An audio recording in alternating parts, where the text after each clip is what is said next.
स्वागत है यीशु मसीह की प्रेजेंस में। पहला शमूएल 30 उसकी 6 आयत को मैं पढ़ूंगा स्क्रीन के ऊपर। नीति वचन 26 उसकी 27 आयत को आप नोट करेंगे।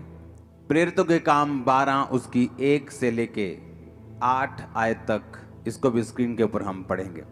एक बार एक व्यक्ति ने, कुछ लोगों से नफरत करता था वो, और उसने आग लगाने के लिए उनके घरों को, क्योंकि वो जंगल के करीब था, तो उसने हवा देखी कि हवा इधर को है और सभी विरोधियों के घर इधर को हैं, तो उसने आग लगा दी जंगल में। और वो जगह जगह आग लगाता गया और आगे बढ़ता गया। जब जंगल में आग लग गई, उसे मालूम हो गया कि अब आग लग गई है, मुझे और आग लगाने की जरूरत नहीं। अगर मैं और आग लगाऊंगा तो खुद जल सकता हूं। तो वो चुप करके बैठ गया और देखने लगा। जब किसी ने पूछा तो अब आग क्यों नहीं लगा रहा, क्योंकि उसे मालूम था वो आग लगा चुका है और अब आग अपने आप फैलती जाएगी। जैसे जैसे हवा इधर को है तो आग लगती जाएगी। लेकिन नीति वचन 26 उसकी 27 आयत में लिखा, जो गड्ढा खोदे वही उसमें गिरेगा, जो पत्थर लुढ़काए वो लुढ़क कर उसी पर लुढ़क आएगा। उसे यह मालूम नहीं था कि उसने हवा देखकर आग तो लगा दी है, लेकिन हवाओं के ऊपर जो कंट्रोल है वो हमारा परमेश्वर रखता है। अब मैं आपको परमेश्वर का एक दास होने के नाते बोल रहा हूं, जब आग लग चुकी होगी हवा का रुख चेंज हो जाएगा। क्योंकि अगर आप लोग लड़ने वाले नहीं हैं हथियारों से, इसका मतलब ये नहीं है कि तुम्हारा परमेश्वर लड़ने वाला नहीं है। अगर तुम लोग बदला लेने वाले नहीं हो, इसका मतलब यह नहीं है कि तुम्हारा परमेश्वर जो है वो बदला लेने वाला नहीं है। क्रिश्चियन लोगों को हुक्म है कि जस्ट खड़े रहो। आप लड़ते नहीं, इसका मतलब यह नहीं है कि आपका परमेश्वर चुप बैठा है। जिस हवा को देखकर आपको जलाने की कोशिश की गई है, मैं आपको प्रोफेटिकली परमेश्वर का दास होने के नाते बता रहा हूं, वो हवा दूसरी तरफ बहेगी और आप बचाए जाएंगे। आमीन ऊंचे वाला होगा तो ये आपके परिवार के लिए होगा। क्योंकि अगर आप लड़ने वाले नहीं हैं, इसका मतलब ये नहीं है कि आपका परमेश्वर लड़ने वाला नहीं है। हालेलुया। मसीही संदेश को, क्रिश्चियनिटी को दबाने की कोशिश अब से नहीं, 2000 साल से होती आ रही है और आज तक कामयाब नहीं हुई। इस सच्चाई को करप्ट करने की कोशिश की गई, इसको खराब करने की कोशिश की गई, इसको दबाने की कोशिश की गई, लेकिन ये कभी दबी नहीं। इसका कारण यह है क्रिश्चियन लोग लड़ते नहीं, वो अपने खुदा पर भरोसा रखते हैं और उनका खुदा उनको कभी निराश नहीं करता, वो उनको कभी छोड़ता नहीं, कभी त्यागता नहीं। आमीन। लोगों को लगता है कि क्रिश्चियनिटी एक धर्म है। बाइबल कहती है कि एक भी जगह पर ईसाई धर्म का जिक्र तक, शब्द तक बाइबल में नहीं है। क्रिश्चियनिटी एक धर्म नहीं, ये एक सच्चाई है, एक धार्मिकता है, ये परमेश्वर के साथ संबंध है। इसे कोई शैतान की ताकत ना रोक पाई थी, ना है, ना कभी रोक पाएगी। जो कुछ भी हो रहा है आप लोगों की भलाई के लिए हो रहा है, सुसमाचार को फैलाने के लिए हो रहा है, आपके विश्वास को स्ट्रॉन्ग करने के लिए हो रहा है। अगर आप बादलों को देख रहे हैं जो आपके सामने मौजूद है, एक आंधी के, एक तूफान के, एक बारिश के रूप में, यीशु मसीह के नाम में वो टाइम आने वाला है जब पूरी तरह से मौसम साफ होने वाला है और आप आगे बढ़ने वाले हैं। आमीन ऊंचा तो ये बरकत आपकी है।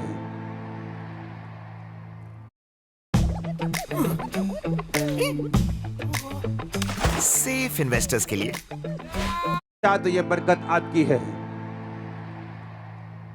हर एक चीज का बाइबल कहती है एक समय है। बोने का समय, बोने हुए को उखाड़ने का समय, रोने का समय और खुश होने का समय, नाचने का समय, विलाप का समय। बाइबल कहती है हर एक चीज का एक समय है। और बाइबल कहती है कलीसिया इसीलिए परमेश्वर ने बनाई है ताकि आप इस तब ब्लेस होते हैं जब आप परमेश्वर के दिमाग को, उसके प्लान को, उसकी योजना को, जो उसके माइंड में है, आप उसे समझ जाते हैं और उस योजना को धरती पर पूरा करने के लिए आप काम करना शुरू करते हैं। जिस तरह से एक व्यक्ति जो नशे में हो सकता है और परमेश्वर का आत्मा अगर आप उसके साथ संबंध में हैं, हो सकता है वो आपको उस व्यक्ति के लिए प्रार्थना करने के लिए बोले, उसके साथ वचन शेयर करने के लिए बोले, और वो व्यक्ति जब आपकी प्रार्थना और वचन के शेयर करने के कारण बचाया जाएगा तो इसका मतलब आपने परमेश्वर की मर्जी को पूरा किया। जब चेलों ने कहा कि जिस तरह यूहन्ना ने अपने चेलों को प्रार्थना करना सिखाया, प्रभु यीशु हमें भी प्रार्थना करना सिखा, तो परमेश्वर ने कहा था तुम इस तरह से प्रार्थना करना कि हे पिता, तू जो आसमान में है तेरा नाम पाक माना जाए, जिस तरह तेरी मर्जी आसमान में पूरी होती है धरती पर उतना राज आए। कौन सी मर्जी की परमेश्वर बात कर रहा है? वो मर्जी जो परमेश्वर के दिमाग में है, और किस तरह से वो धरती पर पूरी होगी। बाइबल कहती है परमेश्वर के आत्मिक नियमों की किताब में से ये नियम है कि परमेश्वर धरती के ऊपर कोई भी काम जो है वो अपने आप नहीं करता। बाइबल कहती है वो कर सकता है, लेकिन आप लोगों को सहभागिता में बनाने का उसका कारण ये था कि आप लोग परमेश्वर के द्वारा ठहराए हुए कामों को करेंगे, और इसी के जरिए ये एक लैडर बन जाएगी, एक कांटेक्ट बन जाएगा कि पीछे लाइट है, आगे बल्ब भी लगा हुआ है, लेकिन जब कनेक्शन ही नहीं है लाइट से बल्ब की ओर, वो इलेक्ट्रिसिटी फ्लो नहीं कर रही, तो लाखों रुपए का बल्ब और पीछे हजारों वोल्ट की रोशनी किसी काम की नहीं। उसी तरह परमेश्वर जो हजारों लाखों करोड़ों और बेहिसाब वोल्ट की जो पावर है, और आप एक बल्ब के समान, रोशनी के समान बाइबल कहती है बुलाए गए हैं, लेकिन जब कनेक्शन आप में और परमेश्वर में नहीं है, आप रोशनी नहीं दे सकते, लोगों को रास्ता नहीं दिखा सकते, परमेश्वर के द्वारा बनाए गए मकसद को भी आप पूरा नहीं कर सकते। बाइबल कहती है जब परमेश्वर आपको बुलाता है तो उसका एक मकसद है आपकी लाइफ के लिए। अब आपको उस मकसद को समझना है जो परमेश्वर के दिल में है आप लोगों के लिए, और जैसे ही आप उस मकसद को समझ के काम करना शुरू कर देंगे, वो इलेक्ट्रिसिटी का फ्लो होगा, आप चमकने लगेंगे, आपकी पर्सनल लाइफ भी ब्लेस होने लगेगी। इसी तरह से मैं ब्लेस हुआ हूं, जिस तरह से अब आप ब्लेस होने वाले हैं। आमीन ऊंचा तो ये आपके परिवारों तक जा रहा है इसका असर।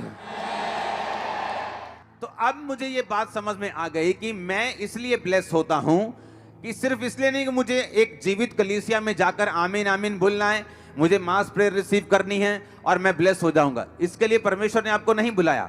वो मास प्रेयर आपके छुटकारे के लिए है, वो आपको आगे बढ़ाने के लिए है, वो आपको परमेश्वर का असली मकसद दिखाने के लिए है। जब बाइबल कहती है, जब हम शमूएल की पुस्तक पहला शमूएल उसका 30 उसकी 6 आयत को पढ़ते हैं तो लिखा, और दाऊद बड़े संकट में पड़ा क्योंकि लोग अपने बेटे बेटियों के कारण बहुत शोकित होकर उस पर पथराव करने की चर्चा कर रहे थे, परंतु दाऊद ने अपने परमेश्वर यहोवा को याद करके हियाव बांधा। अब यहां पे लिखा कि दाऊद बड़े संकट में पड़ा। रीजन क्या था? कारण यह था कि दाऊद के सारे लोग बंदी बना लिए गए थे, और दाऊद के सारे लोगों को उसके दुश्मनों ने बंदी बनाकर वो ले गए, और दाऊद के अपने लोग उसे पत्थरवा करने की चर्चा करने लगे। अब दाऊद यहां पर बाइबल कहती है कि परमेश्वर यहोवा को याद करके उसने हौसला बांधा, उसने हियाव बांधा। परमेश्वर यहोवा को कैसे याद किया? नाम लिया उसका। बाइबल कहती खुदा अपने वचन में रहता है। उसने वचनों को याद किया कि चाहे मैं घोर अंधकार के तराई के बीच में से होकर चलूं, मृत्यु की वादियों में से होकर चलूं, पानी में से होकर चलूं, तो मुझे वो डुबो ना पाएगा, मौत की वादी मुझे मार ना पाएगी, आग मुझे जला ना पाएगी। बाइबल कहती उसने परमेश्वर के वचनों को याद करके हियाव बांधा। जब आपके आसपास का माहौल डर वाला है, या आपके आसपास का माहौल कंफ्यूजन भरा है, बेचैनी से भरा हुआ है, और अगर आप बाइबल नहीं पढ़ते, आप कभी भी छुटकारा नहीं पाएंगे। जिस चर्च में आप जाते हैं, अगर उस चर्च का जो सरमन, उसका वचन आपको बाइबल पढ़ने और खुद प्रार्थना करने को प्रेरित नहीं करता, तो आप गलत सरमन सुन रहे हैं। दाऊद ने, बाइबल कहती, यहोवा के वचन को याद किया, क्योंकि जब माहौल आपके आसपास इतना खराब था, तो बाइबल कहती है कि दाऊद ने यहोवा के वचन को याद किया, स्मरण किया और हियाव बांधा, और उसके वचन को याद करके दाऊद ने अपने मन में मनन करके परमेश्वर में हियाव बांधकर आगे बढ़ा, और वो बचाया गया। जब विरोध होता है, आपकी लाइफ में कुछ परीक्षाएं आती हैं, या बीमारी की एंट्री होती है, या कुछ परीक्षा की एंट्री होती जो परमेश्वर की ओर से है, सबसे अधिक जो आपको उस समय चाहिए वो परमेश्वर का वचन है।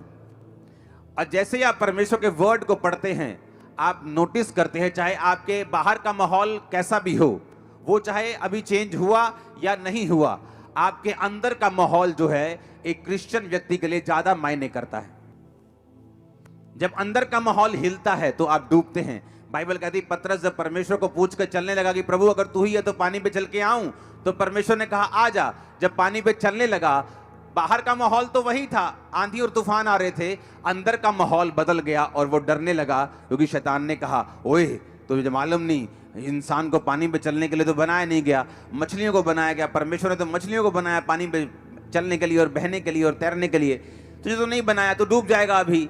और जैसे ही उसने शैतान की बातों की ओर ध्यान दिया, शैतान भी वचन का प्रयोग करता है, वो भी वचन में क्या लिखा है उसको आपके खिलाफ प्रयोग करने की कोशिश करता है। और जब आप लोगों में वचन नहीं होता, आप उसकी बातों पे यकीन करते हैं, और बहुत से लोग परमेश्वर के उस योजना को समझ नहीं पाते और उसे पूरा नहीं कर पाते। हालेलुया।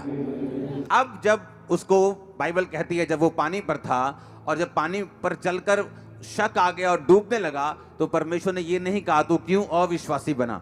परमेश्वर ने कहा तूने क्यों अल्प विश्वासी, तूने क्यों संदेह किया, थोड़े विश्वासी, यानी तेरे अंदर संपूर्ण विश्वास नहीं, तूने क्यों शक किया, तूने क्यों विश्वास नहीं किया। दाऊद ने परमेश्वर के वचन को याद करके, बाइबल कहती है हौसला बांधा, हियाव बांधा।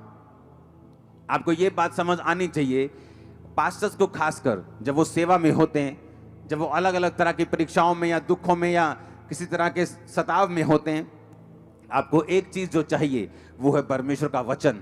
आप जैसे ही परमेश्वर के वचन में जाते हैं, एक रेस्ट, एक विश्राम जो है आपकी स्पिरिट में एंटर करता है।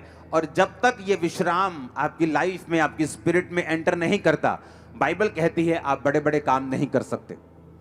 बाइबल कहती है उस समय के लोग जब पापी थे और अलग अलग तरह के पापों में फंसे हुए थे, तो परमेश्वर ने नूह को चुना, और बाइबल कहती है परमेश्वर ने नूह के साथ आकर बात की कि एक बड़ी कश्ती बना और सब तरह के जानवर उसमें रख, अशुद्ध जोड़े इतने, शुद्ध जोड़े इतने, और उसके बाद मैं इतने दिन बारिश बरसाऊंगा और सब लोग धरती पर मर जाएंगे। और बाइबल कहती है नूह का जो इब्रानी मतलब है, उसका मतलब है रेस्ट, उसका मतलब है विश्राम। जब आप विश्राम में नहीं होते, आप घबराए होते हैं, क्योंकि आप बाहर की दुनिया की न्यूज़ पढ़ रहे हैं, ज़्यादा आप न्यूज़ में हैं, आप देख रहे हैं बाहर क्या हो रहा है, माहौल ख़राब हो रहा है। लेकिन बाइबल कहती है जब आप बाहर की दुनिया को देखते हैं, आपकी रेस्ट जो है अंदर की, वो लूज हो जाती, वो ख़त्म हो जाती।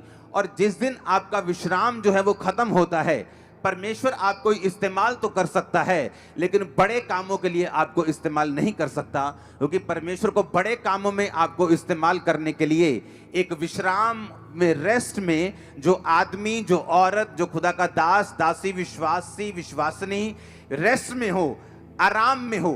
कौन सा आराम? आराम करने का मतलब ये नहीं कि वो सुसमाचार प्रचार ना करे, या काम ना करे, या सेवा ना करे, या प्रेयर ना करे। आराम का मतलब उसके अंदर एक विश्राम का आत्मा है। वो घबराया हुआ नहीं, वो डरा हुआ नहीं, उसे मालूम उसका परमेश्वर उसके साथ है। उसे मालूम इस आंधी तूफानों के आगे एक सनी डे उसका इंतजार कर रहा है। उसको मालूम है एक बड़ी टेस्टिमनी उसका इंतजार कर रही है। उसको मालूम है ग्लोरियस डेज उसका इंतजार कर रहे हैं। ओ आमीन, ऊंचा चाहिए मैंने कहा। उसे मालूम है दीर्घायु उसका